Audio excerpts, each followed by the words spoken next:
Hi, you're on the Alice Reddit Stories channel. Subscribe to my channel as well as to my Facebook, the link is in the description. Enjoy watching. Hi, so I don't usually like to air my dirty laundry. But in the 2 years have you been together? I've tried to break up with him twice. My boyfriend was technically a rebound. But after hooking up with him for about a month and a half consistently, I started to catch feelings. On Halloween, he asked me if I wanted to be his girlfriend and I said yes. Everything was great. It was like rose-colored glasses after my last relationship. About 2 months in our relationship, I pretty much lived at his place. I would stay over there all the time, and one night when he was asleep for no particular reason, I decided to go on his phone, and that's when I saw the messages immediately. I woke up and confront on him. I was so angry. I hardly even read them. It was the worst fight me and him have ever been in. As we're talking, I go through them and read them out loud to him, and I come to find that one of the people he was messaging was a 15-year-old girl and he was pretending to be a 17-year-old senior. Seeing that was truly disgusting. I have never felt anything worse in my stomach ever. Looking at him, then I was totally repulsed. I went over to my place telling him that I needed space and time to think. Later the next week, I told my friend everything that had happened.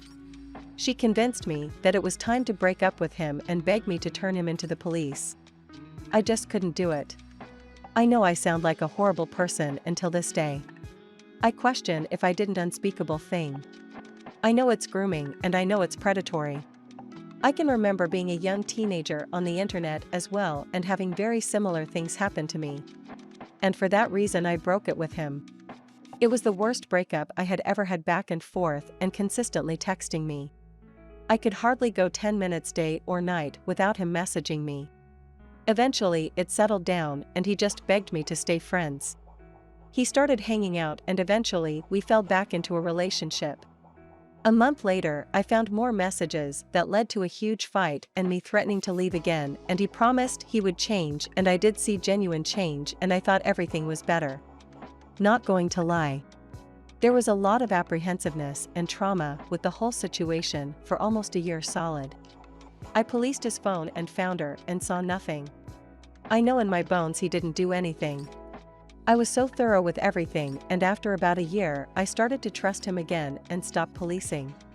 Probably about 3 months after that is when I saw the messages with one of his coworkers. It was earth-shattering. My mental health has never been good, but it has never been that low. We yelled and talked, and later that day I went into the emergency room cause my mental health was so bad. After that I knew it was time to break up, so I did. Over this time we have been together. He has been genuinely the best friend I've ever had, which is why it's so hard, because I love him so much. I didn't know a person could love someone this much. And he would insist on hanging out fairly consistently. I tried to make some space, but I just couldn't. On top of him wanting to see me, I wanted to see him too. Don't necessarily every day, but more than a week started to hurt, so we got back together after a month of being apart. Fast forward to now. About a month later, we just celebrated our 2-year anniversary. I know it's technically not 2 years because of the separation we celebrated anyway. Now things are getting more back to normal, but I can't shake the anxiety of the cheating and even more the predatory behavior towards minors, even though I'd only seen it once. It still left a bad taste in my mouth even to this day. When I asked about it, he said he didn't know why. It was just a power thing, and that he's never masturbated to any of the women that he's messaged, and that he's never physically cheated on me, which I believe. We live together, for the most part we're pretty happy, but there are some days where it makes me physically sick to be around him and the crushing anxiety of him. Cheating on me makes me want to go into a ball and not move. Honestly, I think I'm genuinely traumatized. My general trust for humanity has plummeted. I want to leave, but I don't know if I can financially or emotionally. I'm so dependent on him. Don't forget to support my channel by subscribing. Thank you.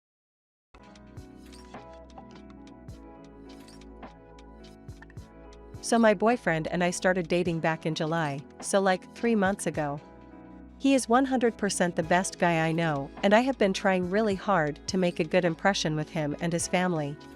My dad and I don't have the best relationship in the world. I'm pretty sure he is undiagnosed alcoholic.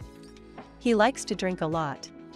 As soon as he is home from work until he goes to bed, he has a beer or some type of liquor in his hand. My mom doesn't like it, but doesn't say much about it because she doesn't want to make him mad. Anyway, boyfriend's mom invited me to their apartment for dinner a couple weeks ago, and it was a great time. I got to meet his mom and sister, and they made really good food and seemed like awesome people. I felt like I should do the same and asked my mom if we could invite boyfriend over sometime, and she agreed to have him on Saturday.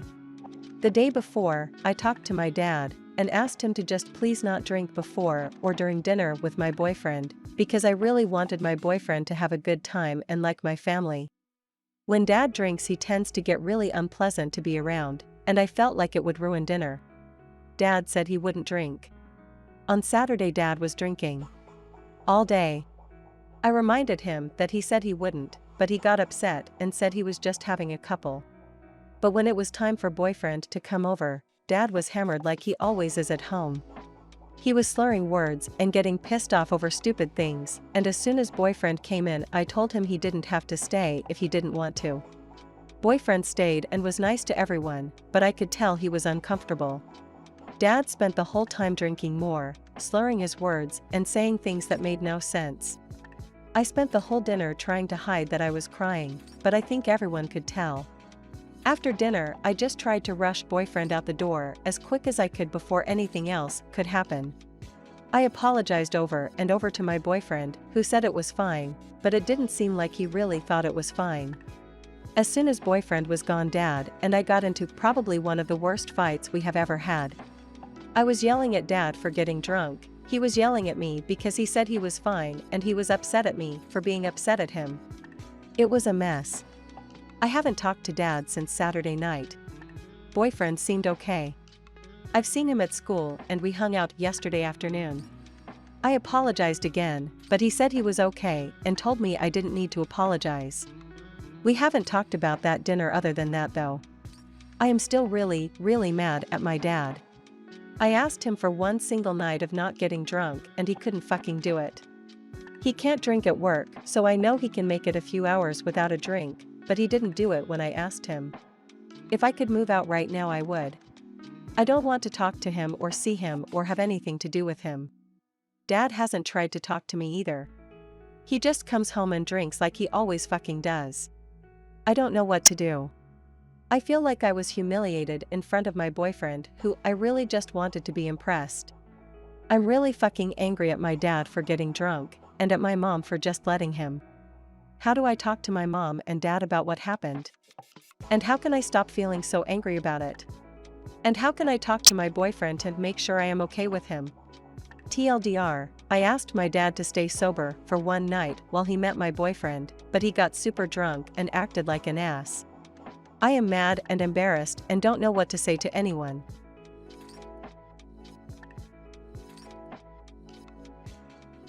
For a little context, I work at a vape shop which is already in a rough space due to regulations and laws the government is putting on us. Due to this, we were well aware that certain products we sold/made were highly illegal and enforceable at any time. I, 25M, have been working at my job for a little over a year and a half. The owner of the company is the one who hired me, and she was the biggest sweetheart in the world. Unfortunately, she was forced out of her company by her son. He is the type of person who believes that he is always right, and if you don't agree with him, he will completely ignore you or fire you.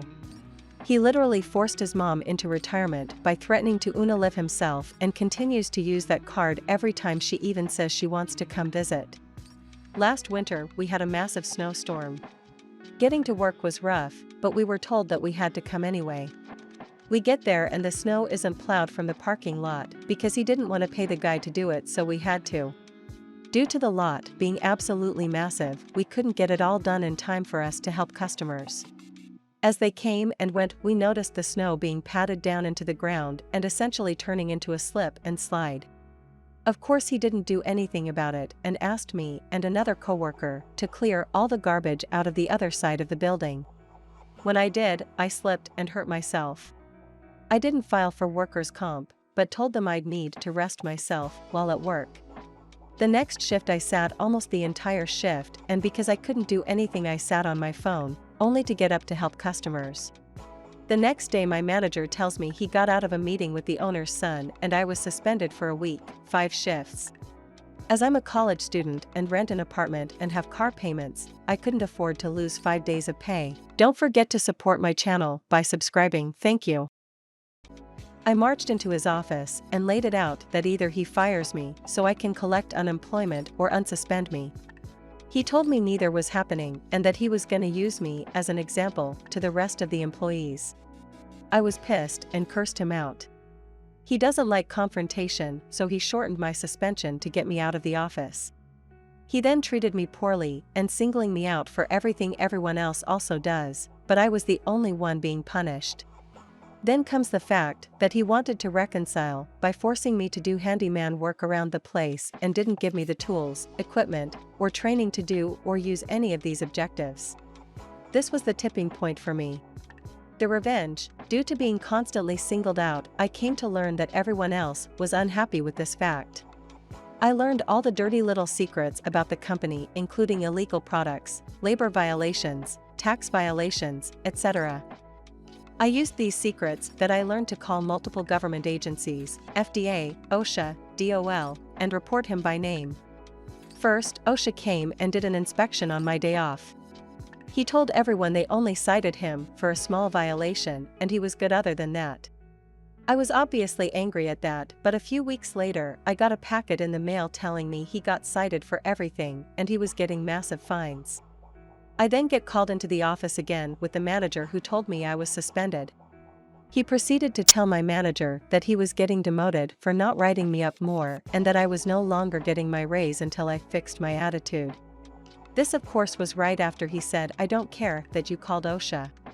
This little act is known as retaliation, which is illegal to do to people who called a protected agency like OSHA. He refused to even look at me at this point, because if he did anything that would imply he was punishing me for calling OSHA, I would have a lawsuit to destroy him. Now to today, another day off for me, and I get a text from a coworker at 11 a.m. That message was "FDA is here. The manager quit and it's crazy."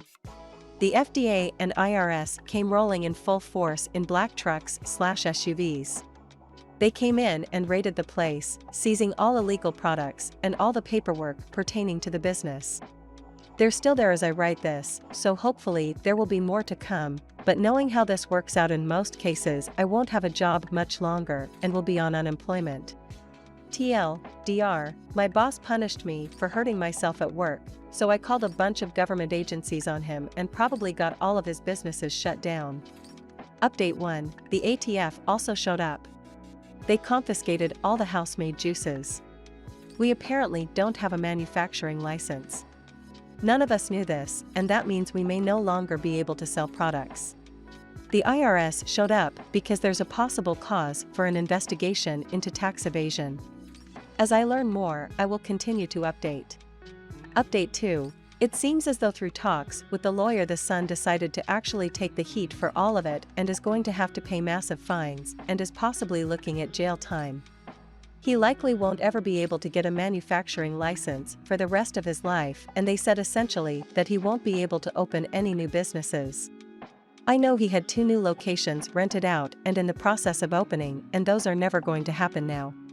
They're raiding his other business today, and that's going to be interesting, considering that if he doesn't have the paperwork for that business, it could lead to much more jail time.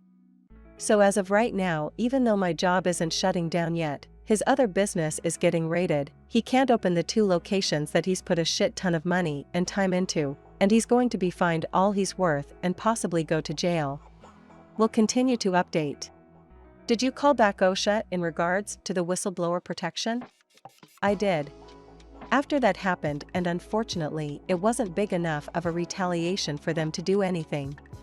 They mainly punished my manager by demoting him next to me for not writing me up. In the future, always write up an incident report if you get injured at work. Even if it's minor at the time, the injury can get worse in the following days. It protects both you and the company. There was an incident report. The injury wasn't that large, just required me to sit down for a few shifts, so I didn't apply for workers' comp. The way I read that was, the manager doesn't like confrontation. The penalty was handed down by son by a manager. So to make OP go away and stop the confrontation, manager reduced penalty. Exactly. He will literally sit down all day looking at the cameras and then text my manager to tell us every little thing we may be doing wrong. What were the illegal products? I'm assuming something with THC, or maybe high concentrate Nick? It wasn't illegal in the sense that it was harmful. We just didn't have the license to make it in the lab that we have. Making anything we made completely illegal products. We followed all US standards and didn't put any harmful chemicals in. OSHA showed up. Been at my job 33 years. Multiple angry ex-employees have reported my employer to OSHA. I have yet to see them show up at my workplace. Honestly, I got a call within a day and I was so confused and surprised. He did lie to us saying they didn't cite him for anything, but I got a copy of the report sent to me and he had to pay big fines. That actually is the most unrealistic part of your tale. That OSHA actually did anything, but did it promptly? And resulted in consequences? And sent you the report for some reason? Shouldn't it be something like can't comment on an ongoing investigation? And the same FDA that takes an eternity to do anything, and the severely understaffed IRS actually sent in agents for a raid? And no news reporting? I hope Mom didn't get burned by your revenge too. That would be terrible. Doesn't seem like she will, but we've begged her to do something for almost a year because he was making all our lives a living hell. She did nothing. So TBH, we didn't care anymore. Protect yourself. If this person is serious about ending his life, then he has nothing preventing him from coming after you. Especially when he has your personal info, I'm assuming since you were an employee. Just something to consider. The complaints were all made anonymously. If he tries to figure out who did it, it can only add to his sentencing. Also, it'd open him to a world of hurt when it comes to whistleblower laws. I was just basing that off the fact that he didn't care that you called OSHA, which led me to believe that even if it was anonymous, he assumed it was you. Based on this story, it also seems he doesn't give a shit about laws. Yeah, but if he doesn't want to literally be in jail for his entire life and/or want to not be completely homeless when he does get out, he won't do anything. The only thing he cares about is himself. Thank you for watching. Subscribe to my channel. There are many interesting articles ahead.